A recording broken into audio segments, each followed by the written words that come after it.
Back to news గా మిగిలిన details చూద్దాం. ఎమ్మెల్సీ చంద్రశేఖర్ రెడ్డిపై నెల్లూరు ఇన్ఛార్జ్ మేయర్ రూప్ కుమార్ యాదవ్ ఫైర్ అయ్యారు. రౌడీ షీటర్ల వ్యవహారంలో మంత్రి నారాయణ కాన్ఫరెన్స్ కాల్ విని మాట్లాడాలని హితవు పలికారు.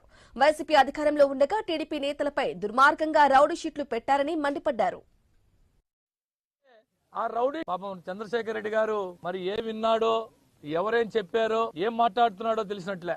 ఏదైతే 2019-24 మధ్య గత ప్రభుత్వంలో తెలుగుదేశం పార్టీ నాయకుల మీద అక్రమ కేసులు బనాయించి రౌడీ షీట్లు ఓపెన్ చేశారో, ఏదైతే ఆ రౌడీ షీట్ తొలగించేదానికి అవకాశం ఉందో వాటన్నింటినీ తొలగించడం జరుగుతుంది. ఎవరి మీదైనా గత ప్రభుత్వంలో కేసులు పెట్టి రౌడీ షీట్లు పెట్టి ఉంటే నా దృష్టికి తీసుకురండి. స్థానికంగా ఉన్న మీ మన తెలుగుదేశం పార్టీ నాయకత్వం ద్వారా కావచ్చు, లేదంటే నారాయణ సార్ గారి కార్యాలయంలో పనిచేసే సిబ్బంది దృష్టికైనా తీసుకొస్తే నేను పరిశీలించి ఎస్పీ గారి ద్వారా కూడా వెరిఫై చేయించి కేవలం తెలుగుదేశం పార్టీలో తిరుగుతున్నారనే ఒకే ఒక కారణంతో వారి మీద అక్రమ కేసులు బనాయించి రౌడీ షీట్లు గాని పెట్టి ఉంటే నేను ఎస్పీ గారితో మాట్లాడి అర్హులైన ప్రతి ఒక్కడికి కూడా న్యాయం చేస్తానని చెప్పారు. ఇందులో తప్పే ఉందని నేను అడుగుతున్నా. పాపం